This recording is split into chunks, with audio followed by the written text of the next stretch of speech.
Hello and welcome to the Raptors show on the Sportsnet Radio Network, brought to you by Campbell's new Chunky Spicy Soups. Time to get fired up. Make sure you find the Raptors show wherever you listen to podcasts. Please rate, review, subscribe to the program. I'm your host, Wim Lou. I'm joined by co-host Blake Murphy. We are going to hand out our award ballots for the 2023-2024 NBA season. We're going to hand out a few awards ourselves, and then in segment 2, we're going to be joined by Marc Stein, who will help us fill out the rest of our ballots. But first, the Raptors close out the home finale last night at Scotiabank Arena with a 140-123 loss to the Indiana Pacers. Blake, how you feeling? I feel all right. It was a little, the last home game of the season is always a little, particularly when you know it's the last home game of the season ahead of time. Usually the last home game of the season, you're not sure, because if you win, you keep going. So this is, it's a little bittersweet. It's obviously, not the worst thing in the world to turn the page on this season after a couple more games and a couple more shows. But I don't know, kind of hanging around everyone. You won't be back at the arena until like October. A lot of lingering afterwards, just making sure you said hi and goodbye to everybody. Yeah, not for me. I bounced back to the Blue Jays game after because they were so I did Jays media. Jays media starts at 3 p.m. for a 7 o'clock game. So I went there before the game, came to Raptors in time for Darko and watched the game. And then it was only the 7th inning when the Raptors game ended. So I went back and caught the part of the 8th and the 9th at Rogers Center. This is the nice thing about having a press pass is just sneak in and watch from the concourse, go meet up with friends. Okay, so most people just change the channel. You literally physically changed the channel. Yeah, that was for me it was a lot of like lingering around after the game. Make sure to talk to people, even security guards, staffers. Like I said in the reaction show, but it's like at the end of every season, you do really appreciate like the enormity of like the entire enterprise around it. A lot of people make up this whole thing, and I'm gonna miss like just being in that environment. The game itself, though, that's different. Man. Although even last night, like the game, and I won't like give away specifics here, but like you and I spent good chunks of that game watching with people who, in a game that mattered a little more, wasn't the last game of the season. You probably can't sit and watch a game like that and spend a quarter with this person or a quarter with that person. And like, not only does it make you a smarter basketball fan and make you better at our jobs, but it's also fun. And like, when we talk about the enterprise around it, it's not just, hey, every media's there and we're all taking like an end of season pick or whatever. I definitely did a few of those. I got 1 or 2 in pregame as well. Nice. Nice. But it's also like, it's all of that environment and just like, I don't know, you kind of like the culture around covering basketball, which is like similar to basketball culture, but I don't know, talking to scouts, talking to coaches, talking to agents, stuff like that. It's, we're going to go a long time without that, especially like I already know I'm not doing summer league because I'll be on Blue Jays duty. Right. So for me, this is like a firm, like none of this until October. It's, I am not upset that I will not have to watch certain types of basketball games for a little bit. But it sucks you won't be back in the barn for what, 6-7 months. Well, no, that's the thing is like, it felt like summer league in that way, right? Like summer league, like summer league in a lot of ways, buddy. Yeah. It's been a long summer league, essentially for this team. But I remember last year when I went to summer league for the first time, it was like a really cool experience because for the first half, I just got to sit with Bobby Webster like the whole time. We just chatted about whatever. And then Masai came over and we sat for like a quarter as well. And then you go over there and you talk to like a scout or you go talk to some assistant coach of another team. And it's just like, whoa, like you're in this moment. Like that's kind of what it felt like last night. Because again, you didn't have to focus as much on the nitty gritty of a 140-123 game. I mean, yeah. You know who else wasn't focused on the nitty-gritty of that game and still won by 17 points is the Indiana Pacers. I was going to say, they didn't even look that good. They scored 140. This is a Raptors show, and we should probably talk about some of what the Raptors did, but my biggest takeaway, especially early in that game, is this Pacers team is toast in the playoffs. They are not a playoff. Like, they are not a playoff-ready style of basketball team. I like Nesmith and Nembhard as individual defenders. This team can't defend the zombie Raptors at the end of Javon Freeman Liberty had like the quarter of his life just carving them up and getting the paint at will. Yeah. It's I don't know, man. I wish I liked this Pacers team more because they're fun and the offense is cool. And obviously I want Pascal to do well and Nembhard to do well. And I like Tyrese, but I don't know, man. It's been too much of this since basically since Halliburton got back. Yeah, I think for the Pacers, like when they're good, they hit this like super high pace and they have multiple ball handlers and they make you rotate Raptors were definitely like chasing shadows last night, especially in the second half. I thought the Pacers got into a much better rhythm. But also at the same time, like you just watch the game and it's been the case all year with the Pacers. Anyone who's tuned into the Pacers is like they have no physicality across the board. I mean, like they're looking at Pascal to be like a stopper for them a lot of the time. We just know that that's not the case. Yeah. Miles Turner, I feel like he just looks lazy. I mean, I like Turner as like the rim protector / floor spacer, but like likes him as an idea, but like damn.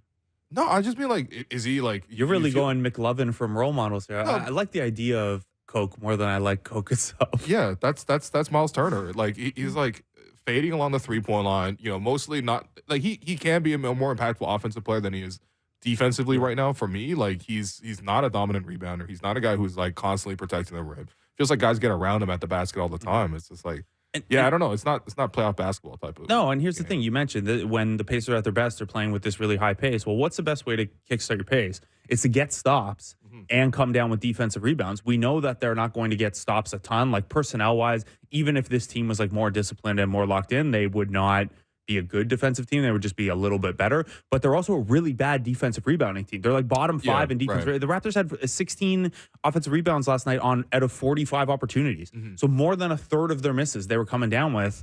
I don't know. And again, this is a Raptors team like Kelly Olynyk's at center and Malik Williams is the backup center and like Jalen McDaniels is still seeing the odd minute at center. Like that is not the Raptors are not the type of team that should be killing you on the offensive glass. And I don't know, maybe they just didn't take the Raptors seriously and like they have won 8 of 11 and have the number 2 offense during that stretch. But like, I don't know, man. It's hard after the last couple months. I think they're just going to find a switch to turn on defense. Yeah, for sure. I mean, I don't think that that's really within them, and also a really young team as well.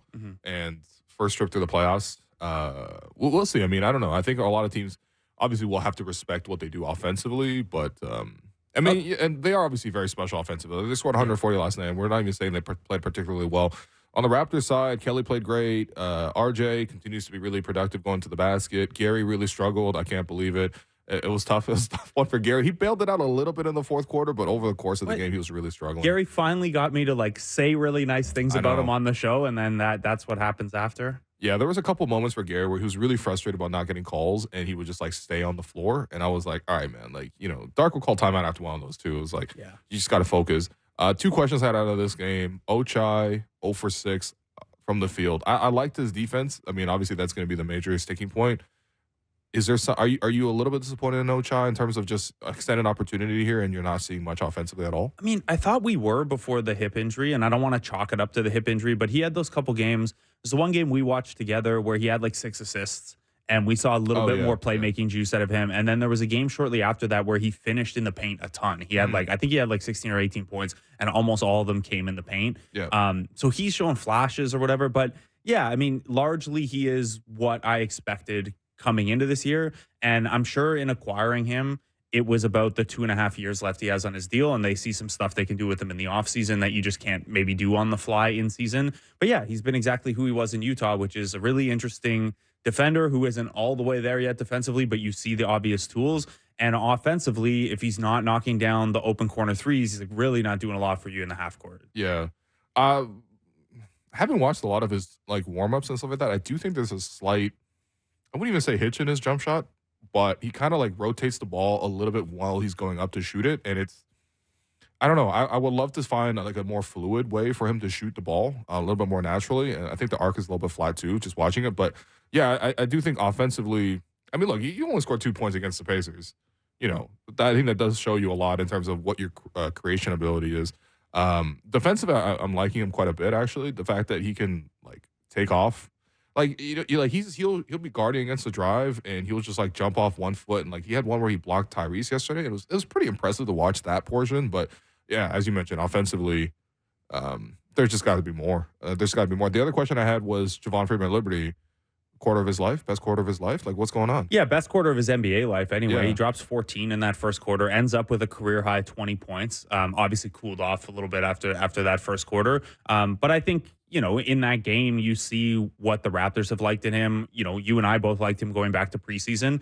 He showed a lot in that kind of limited role as like, hey, that's a guy who can get to the paint. And even if he's maybe not a threat yet to finish in the paint, the act of getting to the paint is really, really valuable. I think you saw that a little bit last night. He obviously is a guy who benefits from having RJ out there, or I mean, him and Quickly aren't going to play a lot of minutes together. But with RJ, someone who can kind of draw the defense's attention, maybe get that first rotation going, and then he can attack the seam when it gets over to him. I think I like him. He's a guy that I've liked. He's shown in the G League he was capable of getting 30. He even had a 40 piece in the G League this year. It was a weird season for him because there was that early season window where the Raptors had basically Dennis was the only healthy guard. Yep, that was weird. But Javon was dealing with like a really like on and off ankle thing in the G League, and he just couldn't stay on the floor. And then like Grady went down there, and they didn't play together a lot. And anyway, then it hit a point where there looked like there was an opportunity at the NBA level, and Javon wasn't getting the call. And I thought he started slipping into some bad habits in the G League where, and we see this all the time in the G League, is sometimes a guy, if you think you've shown what you need to show in the G League and you're not getting a call, what do I got to do? Yeah, and then there started to be, some 35-point games where it's like, okay, that's a 35-point game. It's still 35 points, but, that wasn't necessarily within the team concept. It's maybe not driving the team's winning. To get that 30. But then he figured it out. I don't know if someone talked to him or he just kind of saw it on his own, but there was like a 2-week stretch where he was just kind of purely a bucket getter. And then he kind of found his way back to, okay, how do I score within a Raptors ecosystem and continue that, like the growth they're challenging to do is like, hey, be a little bit more of a point guard. Like he did double his assist rate this year in the G League over last year.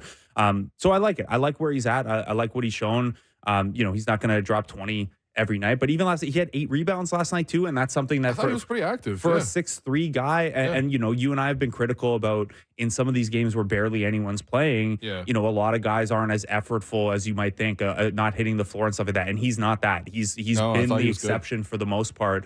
I think his contract runs into next year. He's only got $100K guaranteed, but I think this is absolutely a guy that when you line up the offseason and what training camp should look like next year, he is coming into their summer program with a leg up for one of those, 13th, 14th, 15th man roster spots. Yeah, I think the question is he going to be good enough to be your backup point guard? Because the Raptors clearly have a hole there. I don't think he's a point guard is the thing. It's like he improved as a point guard this year, but he's not really a shooting guard either because he's not a prolific 3-point shooter. I mean, they really like his shooting. His shooting, he has not. He was 2 of 3 last night. It was and I know that he had like a 2 of 22 stretch or something like that at the NBA level this year, but they really like his shooting. And in the G League, he was really, really good. Like he hit, what did he hit? Sorry, I lost it here. He hit 36% of his threes this year in the G League, but almost all those are above the break pull-ups.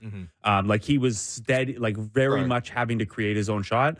Some people around the team have told me like in practices and stuff like that, like he's automatic. Like if you give him space, he's really, so I think they see some development path there.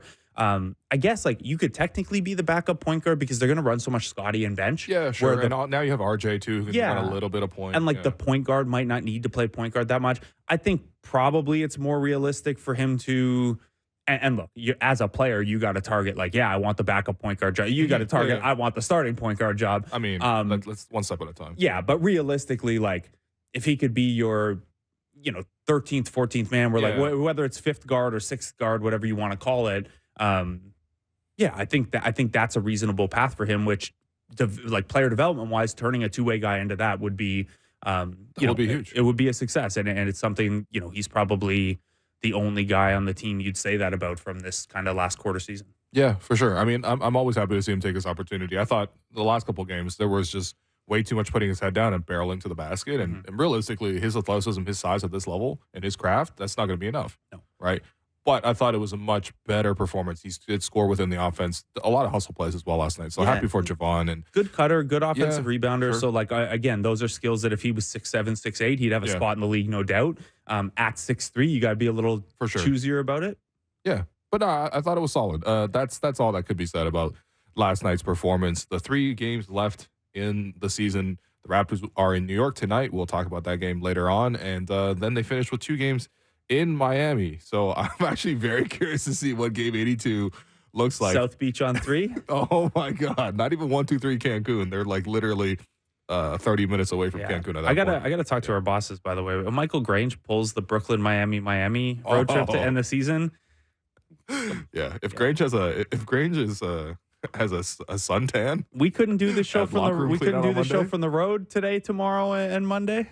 Yeah, I settled for just doing from home. Okay. Send us to Miami. Let's go. Yeah. All right. Award ballots. This is what we're here to do. Yeah. So, we're gonna go through a couple awards, just with the two of us, and then we're gonna take a break. Go to Marc Stein. We've saved the big ones for Marc Stein: Rookie of the Year, Coach of the Year, Defensive Player of the Year, and of course MVP. Those will be in segment 2. But right now, I'm gonna start with Most Improved Player.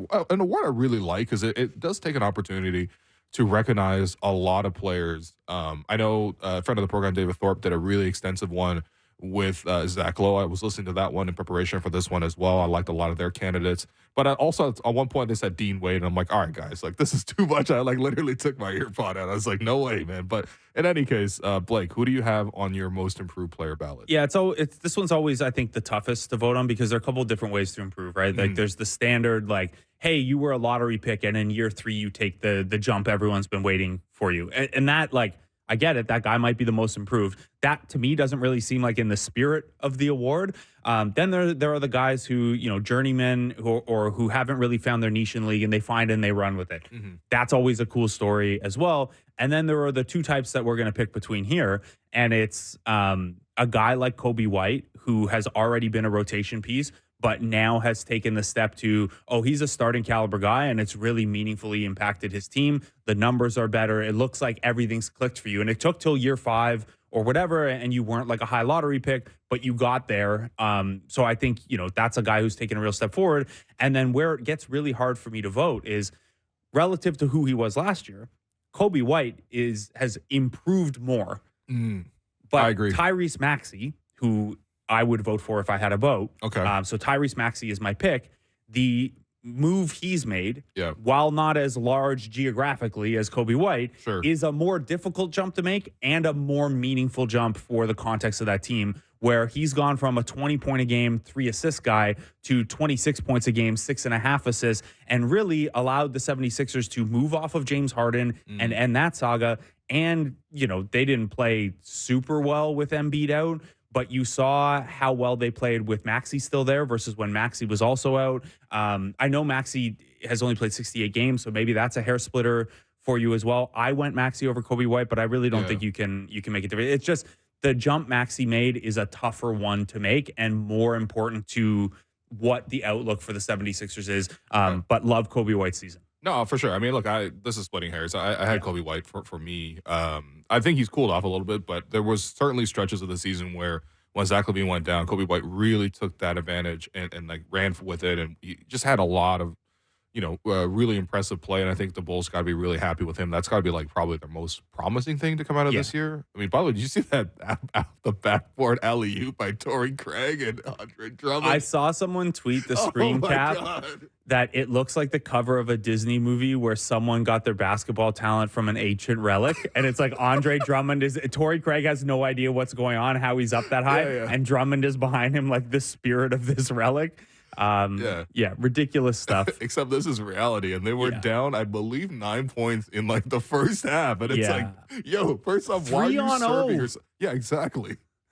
Man, anyway. Okay. Honorable mentions here. Jalen Williams would have been third on my ballot if I had an actual ballot, and I did want to give honorable mention to Scotty, who only played 60 games. So even if the 65 game limit only applies to certain awards, I think voters will probably use it unofficially for every award.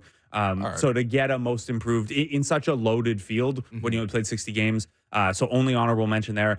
And then Isaiah Hartenstein doesn't have a big numbers jump. Yeah. Even since Mitchell Robinson went down, his numbers are still only like 10 points, 9 rebounds, 3 assists, a block or whatever.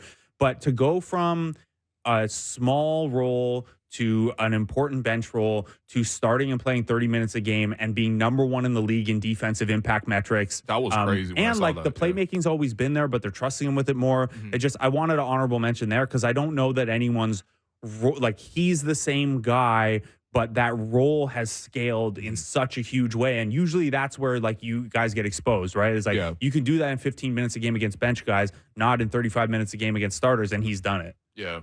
Well, I mean, look, that was also shocking to me when I looked it up on Dunks and Threes. It was like, Jonathan Isaac and Isaiah Hartenstein are like literally 1 and 2. You're not giving him your DPOY? No, he's not getting the DPOY. Also, calling him the DPOY sounds terrible, by the way. I hate that name. You don't want who you giving the 6 Moy to? Yeah, 6 Moy is even worse. My God.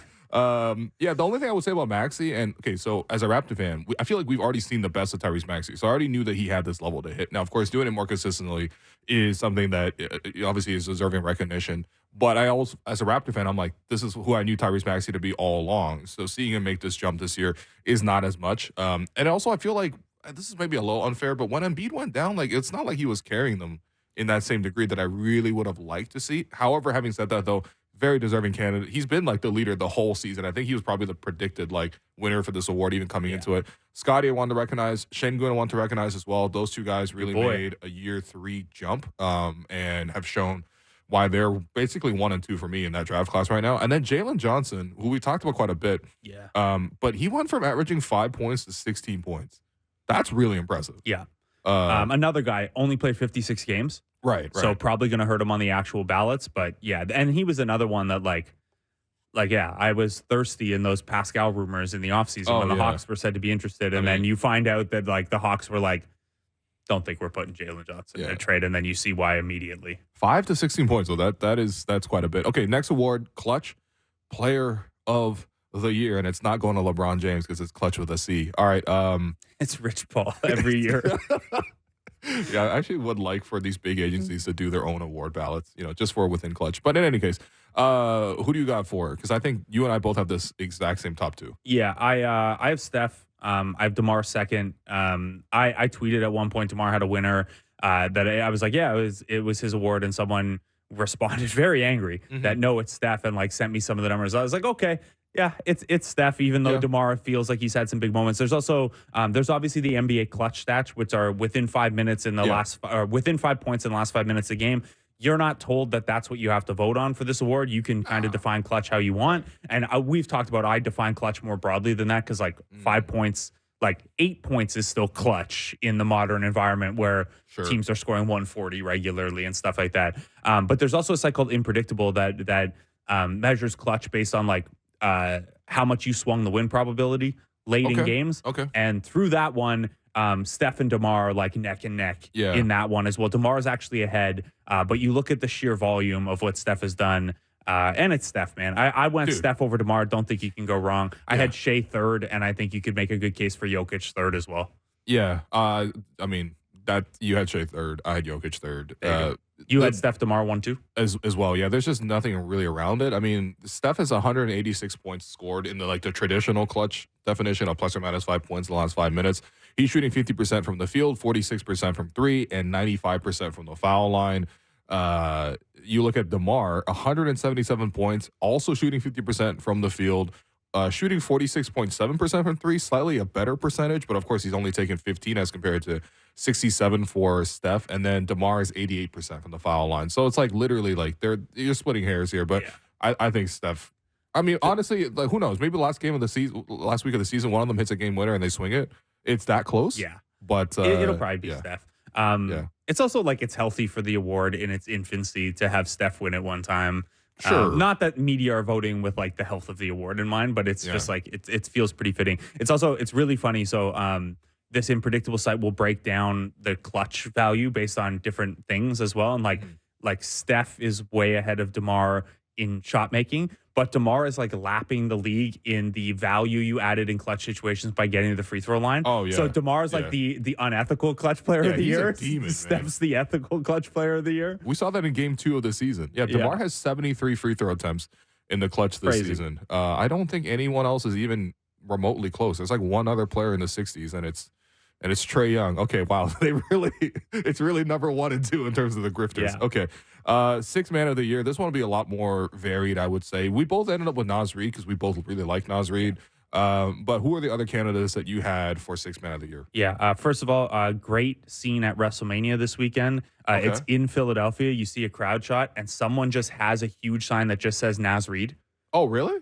Just wow. At WrestleMania. I have no idea why. There's just a green, like a Timberwolves green sign in the crowd that says Naz Reid. Everyone loves Naz Reid. Pushing the 6 Moy agenda even at WrestleMania. 6 Moy is crazy. What's wrong with 6 man? What happened to 6 man? It's such a cool name. It's Naz Reid for me. I mean, the ability, I know it's supposed to be strictly off the bench, but I think part of it is your ability to step in and fill in as a starter part-time. I think it just is really clarifies valuable that, like, there too. Yeah, like when Lamar Odom used to do it for the Lakers, for example, when like Bynum or Pau Gasol got out, it was like, oh yeah, he's the same level with those other guys, which is making it even more impressive that he's able to do it off the bench. Yeah, rest of my ballot was Malik Monk, who scored a ton for Sacramento. He was like their third most important player overall after Fox and Sabonis, and his absence has coincided with them slowing down a little bit here. I had Norm third.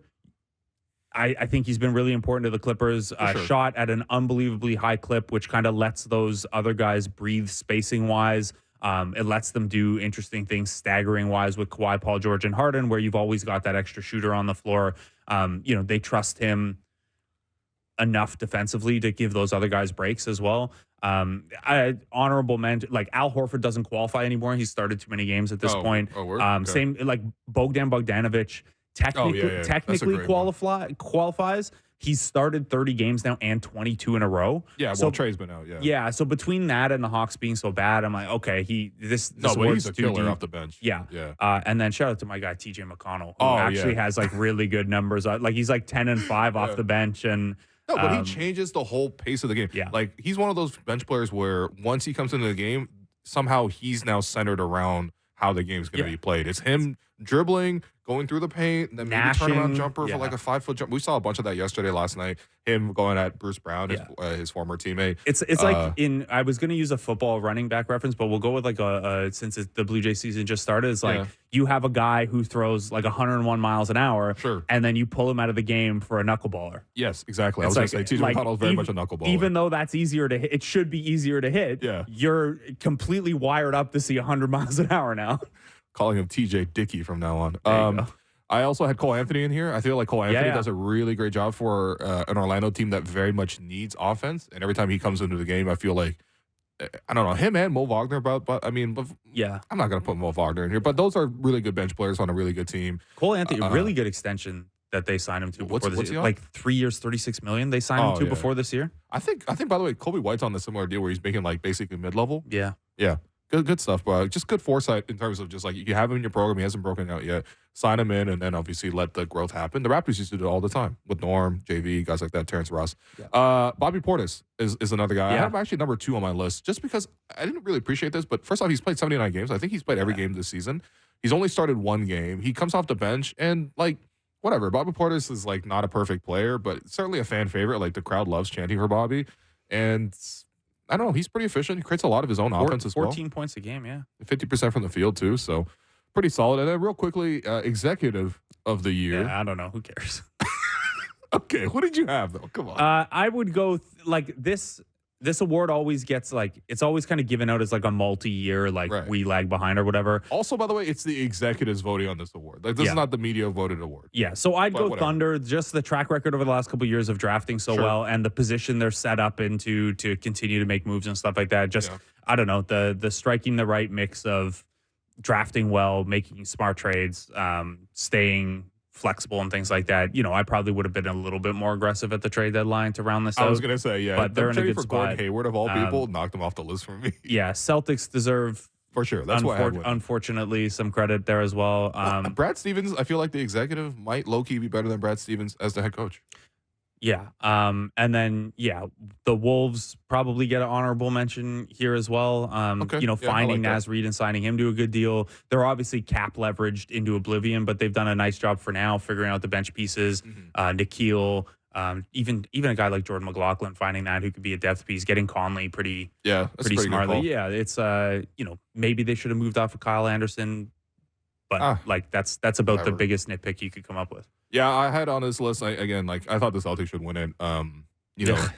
Yeah, but I mean, let's be honest, man. Some of those trades, I mean, like getting Drew Holiday sneaking in there for that, getting Kristaps Porzingis, it's just consistently using first-round picks, but getting great players out of them. You know what I mean? Like getting Derek White, getting Kristaps. Actually, didn't they get picks in addition to Kristaps in that deal? Yeah, I don't know. I just remember they're at a pick surplus. Yeah, but Porzingis was on a bad deal.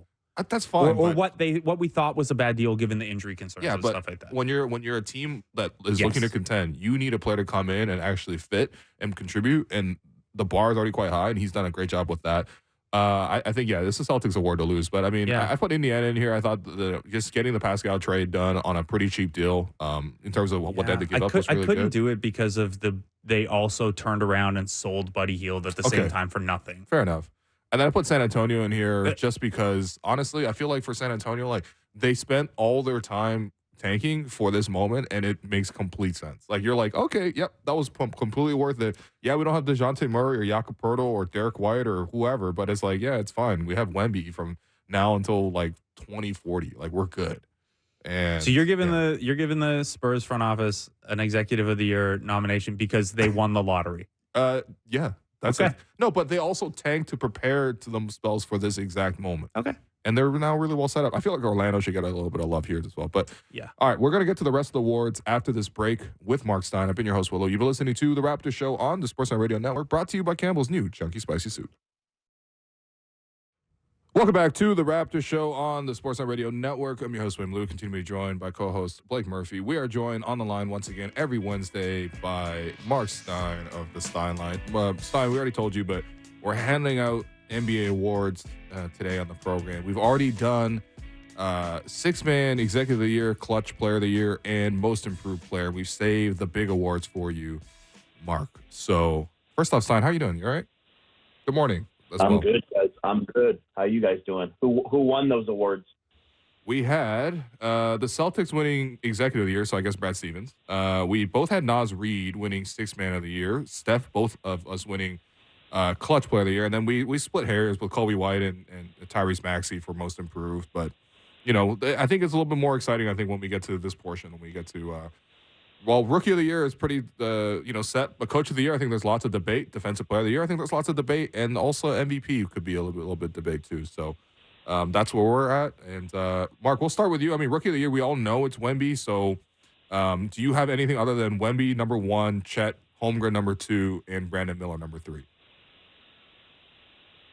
Well, look, I am playing along because, in truth, I fundamentally believe that you should not lock into any of these things until the season is over. Okay. I no longer officially vote, but when I did, I would take it all the way to the buzzer. That's just me. Everybody can do it the way they want to do it, but that's just me. But I understand you guys are doing a show on a Wednesday, so this is the show. Yep. Thank you. I mean, yeah, it's Wemby. I mean, it's going to be Wemby, and I think you're right. I think that will be the order if we're forecasting. I mean, Chet's had a fantastic season, and he's made a huge impact on all the winning that's going on in OKC. But, Wemby, isn't there supposed to be a rookie wall? There does not appear to be any wall impeding this young man. Well, the rookie wall's only 7'2", so Wemby can still see over it and just shoot over top of it. Yeah. I mean, his last 4 games, I think. What I had this, of course. Now I lost it. He's averaging 22, 15-ish rebounds, 7 assists, and 7 blocks. I mean, it's just he's averaging 7 blocks. Yeah. Last 4 games. Yeah. 23, 13, 7, and 6.5 blocks. I mean, absurd. He's finishing strong. He's the Rookie of the Year. Yeah. That stretch of games, by the way, doesn't even include the game he had 40, 20, and 7 the other week. That was prior to this streak. He's got the most unique stat lines in the entire NBA. Him and Josh Hart. Yeah, Josh Hart has some strange ones as well. But no, Wemby is truly freakish. What he's doing. I mean, I think the only question with Wemby is just he's the best. He's going to be the best Rookie of the Year since who? And I know I didn't prepare either of you for this question, but just off the top of your mind, in terms of incoming rookies. First time you see them in the league and you're this amazed by them, who? Who is that for you, Marc Stein? I mean, I think LeBron is always the reflex answer and the safe answer because I'll just go back to I had the fortune of being at LeBron's first game in Sacramento. And that was against a Sacramento team that was not at the peak of its powers, but was still very strong. Okay. And LeBron was the best player on the court that night in his first game. And all the Kings vets were saying so. And that sticks with me. So that's probably the safest reflex answer. Yeah, fair enough. Honestly, I mean, the year Blake Griffin came into the league was also like, holy, like he was so good as a rookie. Even Luka's rookie year was like pretty like it was a constant triple-double watch, but it's not like Wemby's doing stuff that, short of Blake or LeBron, we've like never seen before. I remember that year because that was the year the Raptors won the championship, but Luka was playing against the Raptors, and he was getting guarded by Kawhi Leonard and Danny Green, two guys who, Kawhi, 2-time defensive player of the year, Danny Green, like multiple-time all-defensive player, against a rookie, and he had 35. It was like, whoa, okay, all right. And there was like nobody else on that team. With all due respect to Dirk, who I think was like 40 and like, probably less mobile than any of the three of us, to be honest. But it was really impressive. Okay, that was pretty much a layup with the Rookie of the Year, Coach of the Year. Mark, which way are you leaning? Because I know you've had a lot of these candidates on your podcast. Yeah, I would say I would probably be leaning Chris Finch, but it's razor close for me between Finch, Mark Daigneault in Oklahoma City, and Jamal Mosley in Orlando. I think it's really tough to separate those three, but I would say heading into this final stretch here, the way Minnesota has not dropped at all since losing Karl Anthony Towns, I think just gives Finch that slight edge. But look, a lot of people are going to vote. A lot of people are going to vote for Mark Daigneault, and I don't think there's been enough discussion about Jamal Mosley. And look, Orlando just took a really bad loss last night, but Orlando's been a top 5 defensive team all season long. Nobody was saying so coming into the season, and I think Mosley has to be a factor in this conversation. Yeah, Mark, we had those same 3 in different orders. Will had it Mosley, Daigneault, Finch. I had it Daigneault, Finch, Mosley. You got it. It sounds like Finch, Daigneault, Mosley for the time being. I don't think there's any way you can go wrong there. I guess a week or two ago, we probably all would have had Ime Udoka as an honorable mention or maybe even on that ballot. But Houston, they're just going to miss out here, and they're probably also going to miss out on the stat you were tracking about how many teams finished 42-40, Mark. But I guess that's that Coach of the Year would be fascinating to see how those 3 guys shake out. Yeah, and look, and this is where Missoula and Celtics fans have a real argument too, because for the same reasons why Jason Tatum will not even factor into our MVP discussion, I think it's probably going to work against Missoula as well. The Celtics have had this ridiculously good regular season, as good a regular season as you can probably have. Mm-hmm.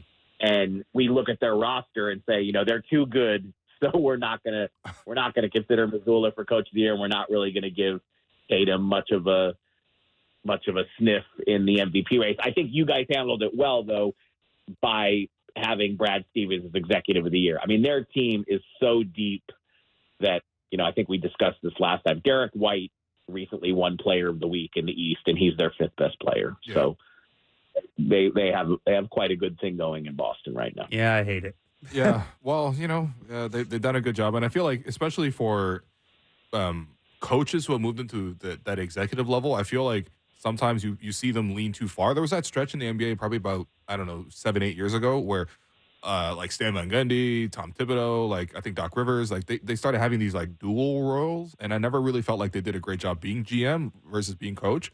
But I feel like, Brad has done a really good job getting, Joe Mazzulla exactly who he needs. I think, for me, it's just the most impressive thing is getting a young team to really play defense. And that's a common theme for all 3 of these coaches, but especially so for Mosley. That's why I had him a hair ahead. But honestly, you really can't go wrong with any of these 3 candidates. So Defensive Player of the Year. This one's going to be kind of fun because I don't think anyone really wants to go with Rudy Gobert. Minnesota does have the best defense. He's by far, obviously, the best defender on that team. He's a huge difference maker. It's just not fun giving it to Gobert. I went Gobert, and you know how that makes me feel. That's it's there. And so Mark, we'll hand it to you in a second. So I went with Gobert. Will did the thing that he's not. Wemby himself was like, no, give it to Gobert this year because he's not going to get another one. But Will said, nah, he's going Wemby. A lot of other potential names on there. Anthony Davis was on my ballot. Bam was on Will's ballot. What are you leaning for Defensive Player of the Year? Wait, whoever said this was supposed to be fun? This is not fun.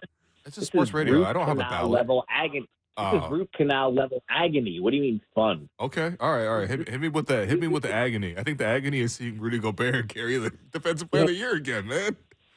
And I mean the ballot in totality, not the Defensive Player of the Year. Just year-end awards voting is. Yeah. I don't know that fun is the adjective I would apply. Rudy Gobert, I think, should win it and will win it. And look, there are limits to our I think there should be limits to our Wemby fawning.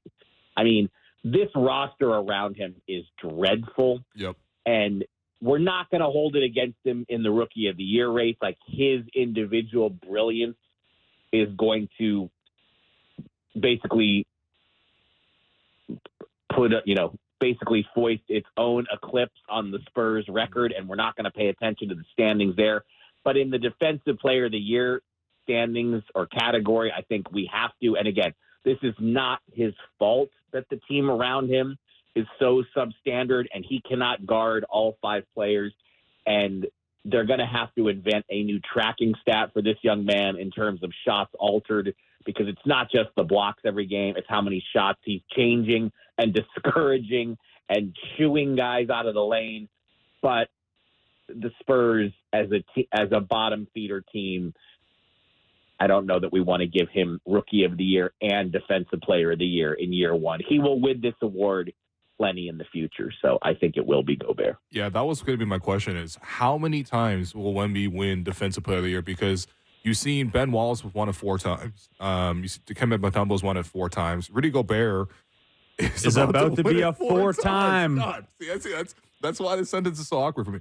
But in any case, is Wemby going to be the first ever 5-time winner of Defensive Player of the Year in his career? So I feel like I think 7 is a safe over/under. 7. But like you just know, I was giving you a hard time. There is voter fatigue, and people do want to. They will get sick of voting for him as Defensive Player of the Year at some point, just as you are weary of even considering Gobert as your DPOY. So. Yeah, it just doesn't sit right with me that, like, okay, Dwight Howard has 3 Defensive Player of the Years, and Rudy Gobert's going to have 4. Like, I don't know why I'm so salty about this. Maybe it's because he started the pandemic. But I think it really does speak to how good Rudy Gobert is defensively, that he's going to join that very elite class of 4 Defensive Player of the Year. And he's like, he does not have anyone out there advocating for him. It's just like so undeniable that he's that good defensively. There's nobody out there who's like, I'm a Rudy Gobert stan. You have to give Rudy Gobert Defensive Player of the Year. There's no, like, he's not, I guess, like, he cried the one time with the All-Star stuff that got treated really weirdly. But, like, otherwise, he's not out there campaigning for it and stuff. I think he just doesn't have the personality that, like, Dikembe was so charismatic, and Ben Wallace, in his own way, was very charismatic. But his personality, to me, almost fits the Defensive Player of the Year more, because, like, your entire job is to make sure things don't happen. Like, his existence is to make the game less interesting when you're watching it. He does spoil the game quite a bit for me. Yeah. Well, that's what defense is.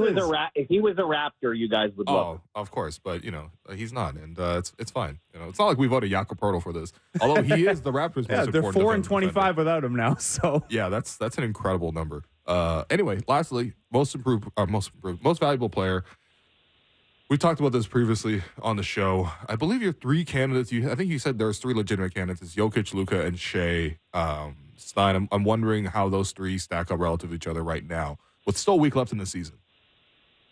I'm stunned it's such a runaway for Jokic. Everywhere I look, everyone I listen to, everyone who has publicly shared their leanings, it's Jokic in an absolute rout. And I think Luka has significantly closed the gap. I mean, I fully expect Jokic to win, but I'm really struggling. Obviously, I live in Dallas. Luka is the player that I watch the most. I see the most. Yeah. All of that factors in for me, surely, because I'm so familiar with, everything this kid is doing. But I mean, his season is ridiculous. And the one knock on Luka that you could have had before was team success. But the Mavericks are going to win 50. They only have the 5th best record in the West, but that's the 6th best record in the league.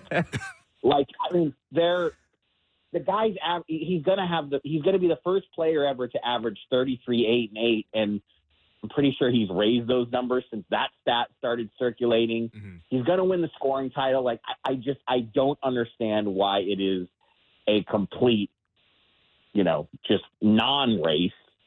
And then Shea too. I mean, I think Shea's third. I don't think Shea quite has a stronger case than Luka, but Shea's case is strong too. I mean, the Thunder went from 10 to a contender to number 1, and he's obviously the driving force behind that. But it's been decided already that it's Jokic. Yeah, well, I mean, it doesn't help Shea's case that he's been out with injuries a couple in this key stretch here where people really turn their focus away from everything else towards the award voting. It's not as prominent. I think, honestly, if I were to just offer a suggestion as to why people really, really so heavily favor Jokic, it's like the safest option because that he's an amazing player. You know that he's coming off a Finals MVP. The last thing you want to do is give the guy an MVP and then feel silly about what they do. Champion retains on a draw. Yeah, exactly. In this case. So I think it's just like the tiebreaker goes to whoever will make them feel the safest. But I mean, like, there's nothing not safe about voting Luka, for example. I mean, the fact that we're in a time where voting the league's leading scorer on a 50-win team who's also averaging 9 rebounds and almost 10 assists is not safe is just wild. It speaks to just how good this MVP class is. And, like, there are going to be Knicks fans who are like, how come Jalen Brunson is in this conversation? Like, he's going to be on ballots as 4th and 5th. Sure. It's a very fun year. Yeah, I would like to see Brunson end up in the top 5. I think that would be – because I do agree. I think he does deserve it. And again, Tatum, it is such a tough one on how you judge him. I mean, Boston's season is so good. I mean, Tatum should be on the ballot, but then, Giannis's individual numbers are ridiculous too. I mean, the man is shooting better than 60% from the field, which is just, you laugh when you say that out loud. But Milwaukee's season has been so tumultuous and so disappointing to the point that there was a stunning midseason firing of the coach. I do think voters are going to factor that in. So I'm really interested to see where Giannis ends up on the ballot, where Tatum ends up on the ballot, and can Brunson sneak in there? And I guess those will have to be the sources of intrigue because, again, I mean, it's, everywhere I look, it's basically been decided that it's Jokic already. Oh, yeah, it's 100% Jokic. And actually, I also voted Jokic as MVP here. But, Mark, we appreciate you. It's not like he's a bad pick. The man is the most feared individual force in the world. I mean, and, the Nuggets might win the West, and he's had another incredible season, and Jamal Murray's missed about 25 games. So, I mean, Jokic is a very worthy MVP. That's not what I'm saying. I'm just saying I'm stunned that it is just a non-race. Fair enough. Because I think Luka is right there. Okay. All right. Well, Mark, we appreciate you. Thank you for all your time joining us this season. And, all the best. And look forward to the playoffs. Thanks, Mark. All right, guys. Be good. All right. Before we go, Raptors play again tonight. It is time now for Between the Lines, brought to you by BetRivers. Take a chance. The Raptors in Brooklyn are 10-point underdogs. Over-under set at 222.5. Because the Raptors are on a back-to-back, we don't have an injury update, but we assume the guys who were out continue to be out. Quickly's probably back in tonight. Right. Sense I got yesterday was RJ and/or Kelly probably rests today. Yeah. We'll see how that shakes out. Right. On the net side, no Finney-Smith, Beta Diop, Simmons, Dennis Smith Jr. Claxton and Cam Johnson are probable, so Cam Johnson missed their last game. He could be back in the mix for them. Okay. Here's an interesting one for you. The Nets are bad. Yeah. They've won 5 of their last 8. Okay. But those wins are against Toronto, Washington, Detroit, Chicago, and Indy. So not exactly a lot of great wins in there. Yeah, two okay wins in there. They are the best team in the league, though, at beating up on other bottom 10 teams. So if we look at the 10 teams in the bottom of the league for net rating. Wow, they're last year's Raptors? Brooklyn is 15-10 against the other teams in the bottom 10. Yeah. Chicago has a better record, but Brooklyn has like they have a +6 net rating against bottom 10 teams. They're the biggest swing in terms of performance, bottom 10 versus the rest of the league. So they are the team that plays better. They don't play down to their competition. They just play down to better competition. I mean, it's such a big line, but like, I get it. Like, I do anticipate RJ and Kelly to be out for this one. I'd be pleasantly surprised if they were available. The game doesn't really matter. Raptors are locked into 6 in the lottery odds. I just don't trust Brooklyn's offense enough to, like, get it to a line this high. I mean, even the over-under at 222 feels high, but, like, I don't know. I don't think you should bet on the Raptors right now, to be honest. Yeah, and to your point about the standings, as long as the Raptors don't win 2 games and the Grizzlies lose out, the Raptors are locked into 6. So that was Between the Lines, brought to you by BetRivers. Take a chance. Yep, and that does it for us today. I've been your host, Willow. You've been listening to The Raptors Show on the Sportsnet Radio Network, brought to you by Campbell's new Chunky Spicy Soup. Time to get fired up. Thanks once again, our producer, on my mom, Bird Wizard, Lance Kennedy, Jennifer Olnick, Davis says, Jared Manitev for helping behind the scenes. Big thanks to Marc Stein for joining us. Fill up our award ballots, and we'll talk to you tomorrow.